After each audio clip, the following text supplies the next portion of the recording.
Hello students, मैंने जो syllabus दिया था, इवन जो डिलीटेड सिलेबस है, दोनों मैंने समझाया हुआ है क्या डिलीटेड है एंड क्या इकोनॉमिक्स क्लास 12 का सिलेबस है। ठीक है, तो सबसे पहला बात है, ज़रूरी है कि वो सबके दिमाग में होना चाहिए क्या सिलेबस है, कितना हमको कवर करना है। ठीक है ना। दूसरा बात आता है कि अभी जो है जो डिलीटेड सिलेबस बता रहे हैं वो 2020-21 के लिए, वो एक्चुअल में कितना है नहीं है उसको भी मैंने समझाया हुआ है। ये मान के चलिए कि जिस सिलेबस कुछ खास डिलीट नहीं हुआ है, आपको पढ़ना तो पूरा ही चीज़ पड़ेगा। ठीक है, वो कुछ टॉपिक जो बता रहे हैं वो बैंकिंग, मनी एंड बैंकिंग में से डिलीट हुए हैं, लेकिन कहीं ना कहीं आपको पूरे इकोनॉमिक्स में वो पढ़ना ही पड़ेगा। ठीक है, दैट मीन्स ओवरऑल हम बोल सकते हैं देयर इज नो डिलीशन या फिर बहुत ही मिनिमम डिलीशन है। ठीक है, तो आज क्योंकि इस सेशन का फर्स्ट क्लास है, तो आज के क्लास में मैंने सिर्फ इतना रखा कि मैंने ये बोला था कि मैक्रो इकोनॉमिक्स से मैं स्टार्ट करूंगा। तो आज के क्लास में जस्ट मैक्रो इकोनॉमिक्स का डेफिनेशन उसको मैं समझाऊंगा, and macro economics and micro economics का डिफरेंस, और मैक्रो इकोनॉमिक्स में एक्चुअल में क्या क्या आगे हम पढ़ेंगे उसका एक ओवरव्यू मैं देने वाला हूँ। ठीक है, आप बोल सकते हैं आज के क्लास में है इंट्रोडक्शन मैक्रो। तो टॉपिक्स दिख रहा है आपको, व्हाट इज मैक्रो इकोनॉमिक्स, ये हम पढ़ेंगे, what is macro economics. And दूसरा, व्हाट इज मैक्रो इकोनॉमिक्स। ठीक है, एंड डिफरेंस पढ़ने वाले between macro economics and micro economics. ठीक है, तो चलिए उसको स्टार्ट कर लेते हैं, ज़्यादा टाइम नहीं लगेगा इस क्लास में। तो व्हाट इज मैक्रो इकोनॉमिक्स। तो मैक्रो इकोनॉमिक्स का डेफिनेशन पहले देखो। Macro economics is the study of aggregates. ठीक है, ये याद रखना, macro economics is actually study of aggregates. Aggregate मतलब होता है टोटल। ठीक है, और एवरेजेस। ठीक है, टोटल का एवरेज लेते हैं हम लोग। तो बेसिकली एग्रीगेट्स मतलब होता है ऑल इन वन टोटल। ठीक है, तो एग्रीगेट्स और averages of the entire economy, economy में जितने भी फिगर्स होते हैं सबका टोटल। जैसे डिमांड अगर पढ़ते हैं, जैसे माइक्रो में हमने पढ़ा है, माइक्रो में हमने इंडिविजुअल डिमांड पढ़ा हुआ है ना।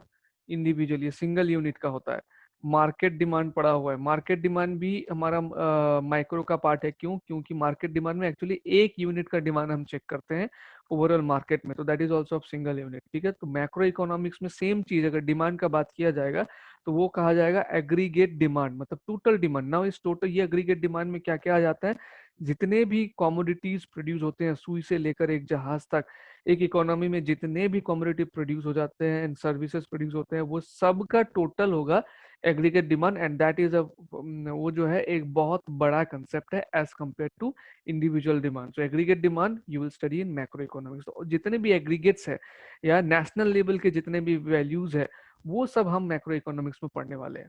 ठीक है, एंड मैक्रो इकोनॉमिक्स का जो वर्ड है वो कहाँ से आया है, मैक्रो। ठीक है, जो मैक्रो, ये जो मैक्रो हम बोल रहे हैं, मैक्रो ये एक्चुअली किस वर्ड से आया है, ये आया है वर्ड मैक्रो से, जिसका मतलब क्या होता है, जिसका मतलब होता है large. That's why macro, macro में हम लोग एग्रीगेट्स को पढ़ रहे हैं। ठीक है ना। एग्जांपल देखो क्या क्या पढ़ेंगे। टोटल एम्प्लॉयमेंट से, इट सेज टोटल एम्प्लॉयमेंट।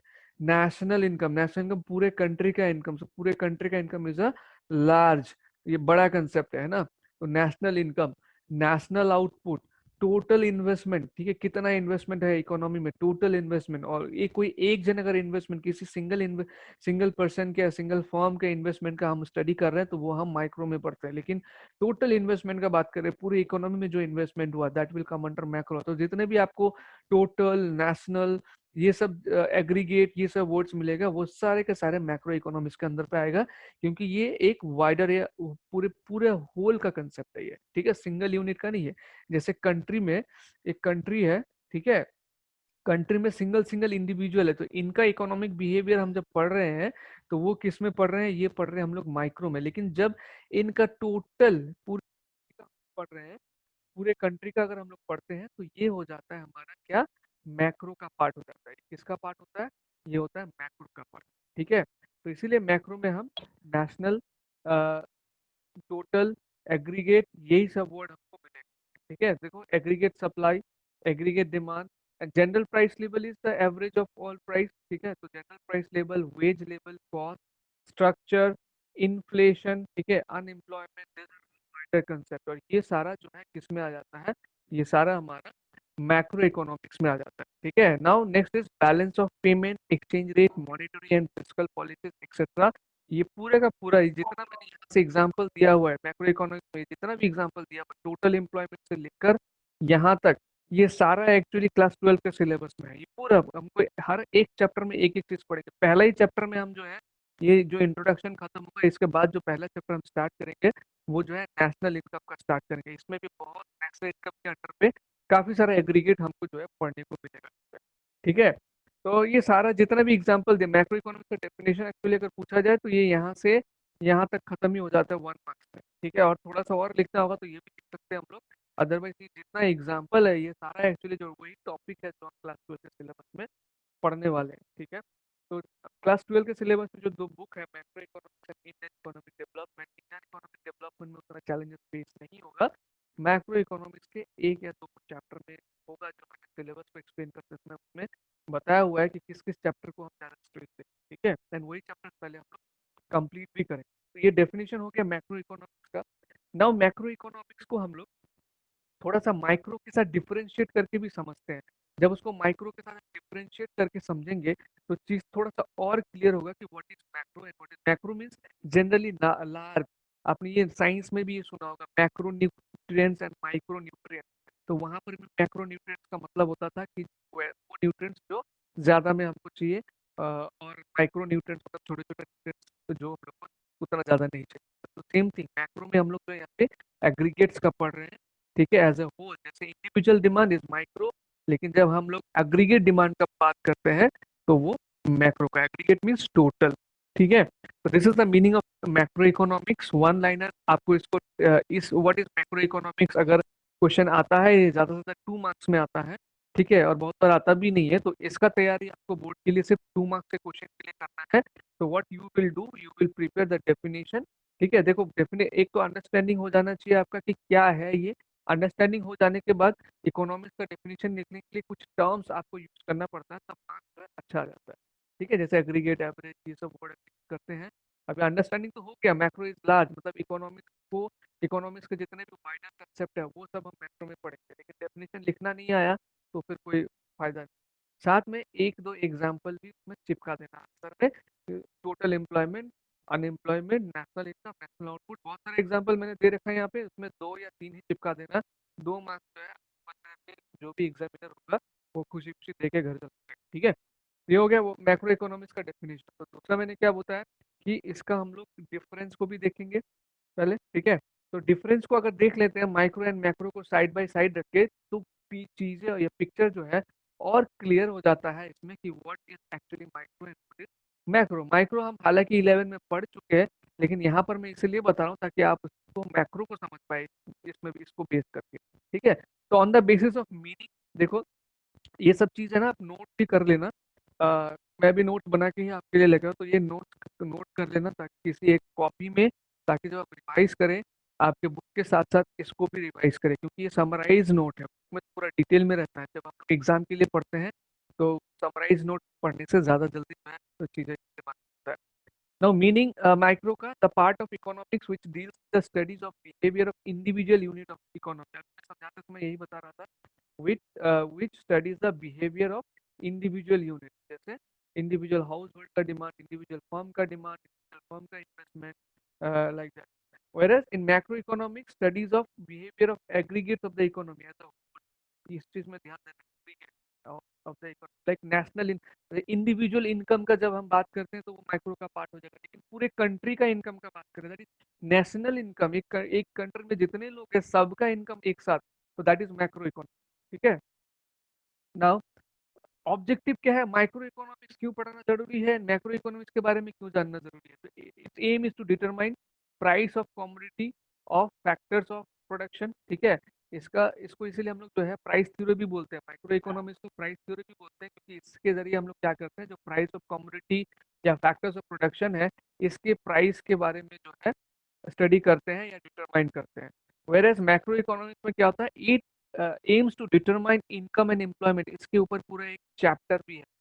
ठीक है, आपको मिलेगा इकोनॉमिक्स क्लास 12 में। तो ये इनकम किसी भी कंट्री का, ठीक है, या किसी भी इकोनॉमी का इनकम स्टेटस या एम्प्लॉयमेंट का स्टेटस है, उसको डिटरमाइन करने के लिए हमको जो है मैक्रो इकोनॉमिक्स जानना जरूरी है। देखो इनकम एंड एम्प्लॉयमेंट दोनों जो है इंटर रिलेटेड है, income employment. Now other name मैंने अभी इसका बताया, माइक्रो इकोनॉमिक्स, इसको हम लोग प्राइस थ्योरी के नाम से जानते हैं।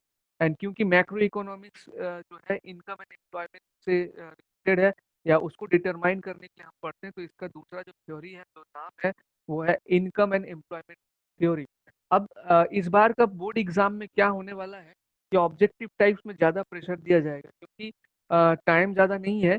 तो क्वेश्चन पैटर्न जितना जो अब तक चले आ रहे हैं उससे थोड़ा सा हटके होगा, तो इसीलिए हमको इन डेप्थ छोटे छोटे चीज़ों का भी पढ़ना पड़ेगा। जैसे आपको मान लीजिए कि what is the other, micro economics तो खैर नहीं पूछेगा, लेकिन मैक्रो इकोनॉमिक्स में अगर पूछ लिया what is the other name of macro economics, 1 marks में ये पूछ ही सकता है। तो you should know the other name of macro economics is income and employment theory. ठीक है। एंड ये कैसे याद रहेगा, अगर आपको ऑब्जेक्टिव याद रहा तो। मैक्रो इकोनॉमिक्स का ऑब्जेक्टिव एक्चुअली क्या है, we want to study macro economics because to determine income and employment level of the economy. ठीक है, किसी भी इकोनॉमी का क्या इनकम एंड एम्प्लॉयमेंट लेवल है, क्योंकि इसी के ऊपर डिपेंड करता है इकोनॉमिक ग्रोथ। किसी भी कंट्री का इकोनॉमी का अगर इनकम बढ़ता है, एम्प्लॉयमेंट बढ़ता है, तो ऑटोमेटिकली उनका इकोनॉमिक ग्रोथ भी होता है। ठीक है। Now what are the tools. Micro economics में हमने क्या देखा, मेन जो हमने पूरा माइक्रो इकोनॉमिक्स पढ़ा, माइक्रो इकोनॉमिक्स आप 11 में पढ़ के आ चुके हैं, लेकिन अभी जो आपके दिमाग में रहेगा वो सिर्फ डिमांड एंड सप्लाई। चैप्टर बहुत सारा पढ़ा, लेकिन डिमांड एंड सप्लाई, तो दैट मीन्स माइक्रो इकोनॉमिक्स का जो मेन टूल्स है वो डिमांड एंड सप्लाई है। एंड बाद में जाके हमने फॉर्म्स ऑफ मार्केट भी पढ़ा था, लेकिन अगेन फॉर्म्स ऑफ मार्केट में क्या रोल है, डिमांड एंड सप्लाई का role. That means micro economics का जो टूल्स है वो है demand and supply. Macro economics का भी डिमांड एंड सप्लाई होगा, क्योंकि पूरा इकोनॉमिक्स जो है डिमांड एंड सप्लाई पे ही चलता है। डिमांड एंड सप्लाई नहीं होगा तो इकोनॉमिक स्टडी करने का कोई फायदा नहीं है। तो जैसे माइक्रो इकोनॉमिक्स में डिमांड एंड सप्लाई होगा, मैक्रो इकोनॉमिक्स में जो टूल्स होगा that will be aggregate demand and aggregate supply. हमने इक्विलिब्रियम पढ़ा था डिमांड एंड सप्लाई यूज करके माइक्रो इकोनॉमिक्स में। मैक्रो इकोनॉमिक्स में भी हम एक इक्विलिब्रियम के बारे में स्टडी करेंगे by using aggregate demand and aggregate supply curve. ठीक है। एग्रीगेट डिमांड का मतलब क्या होता है, एग्रीगेट डिमांड का मतलब अभी डेफिनेशन समझाते समय बताया था। एग्रीगेट डिमांड का मतलब होता है total demand in an economy. मतलब जब हम सिर्फ डिमांड पढ़ते हैं, वी मीन टू से कि इंडिविजुअल कोई प्रोडक्ट का डिमांड, जैसे मिल्क का डिमांड, चॉकलेट का डिमांड। लेकिन जब हम एग्रीगेट डिमांड बोलते हैं, इसका मीनिंग क्या होता है कि इकोनॉमी का टोटल डिमांड, मतलब इकोनॉमी में सुई से लेकर जहाज तक जो भी प्रोड्यूस हो रहा है, इवन सर्विसेज को लेकर जो टोटल डिमांड क्रिएट हो रहा है, that is aggregate demand, same for aggregate supply. ठीक है। तो देयर इज अ डिफरेंस। बहुत लोग कंफ्यूज होते हैं, सर यहाँ पे डिमांड लिखा है, एग्रीगेट डिमांड सेम ही तो है। सेम नहीं है, ये सिर्फ एक इंडिविजुअल यूनिट के लिए है ये, जबकि पूरा का पूरा गुड्स एंड सर्विसेज के लिए यूजिंग ए ईयर ड्यूरिंग। ठीक है।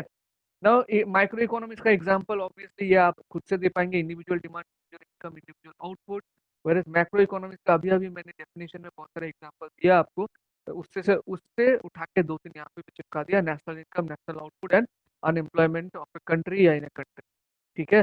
तो ये हो गया हमारा difference micro economics and macro economics. इसके बाद मैक्रो इकोनॉमिक्स का इंट्रोडक्शन मैंने दिया आज के क्लास में। इसके बाद वाले क्लास में जो मैं स्टार्ट करने वाला हूँ, वो बहुत इंपॉर्टेंट चैप्टर है एंड उसमें बहुत ज़्यादा मार्क्स भी है बोर्ड में। वो है national income chapter. National income का पहले मुझे आपको थोड़ा सा थ्योरी पढ़ाना होगा, जो जो उसका basic concept of national income है, क्योंकि बिना थ्योरी को जाने उसका न्यूमेरिकल्स हम कर नहीं सकते हैं। इसलिए पहले क्लास में मैं जो है धीरे धीरे करके, बहुत सारे बेसिक कंसेप्ट है वो एक क्लास में नहीं होगा, फिर थोड़ा धीरे धीरे करके मैं आपको पहले बेसिक कंसेप्ट समझाऊंगा, उसके बाद आपको न्यूमेरिकल्स कराऊंगा ये चैप्टर। इसके बाद एक और करूंगा, जो इम्पोर्टेंट चैप्टर है मैक्रो इकोनॉमिक्स का, ये मैंने टारगेट किया कि पहले ही इसको खत्म करूँ, ताकि आपको एनफ टाइम मिले बार बार रिवाइज करने का। ठीक है। तो आज की क्लास में मुझे इतना ही कराना था, जस्ट इंट्रोडक्शन। मैंने कहा था कि आज इंट्रोडक्शन दूंगा, एंड नेक्स्ट क्लास से फिर मैं जो है अ, आगे का जो मैक्रो मैक्रो इकोनॉमिक्स का सिलेबस है वो मैं आपको समझाऊंगा, किसके पास क्या बुक है, आप मेरे से कंसल्ट कर सकते हैं क्या लेना है नहीं लेना है उसके बारे में। ठीक है। वो भी मैं आप लोगों को बता दूँ, बट मैं जो नोट्स प्रोवाइड कर रहा हूँ ऑन क्लास, ये भी बहुत इंपॉर्टेंट है, प्लीज़ कॉपी में बनाना। मैं कभी भी मांग सकता हूँ, मैं बच्चों से मांगता भी हूँ क्या नोट दिया तुम। ठीक है।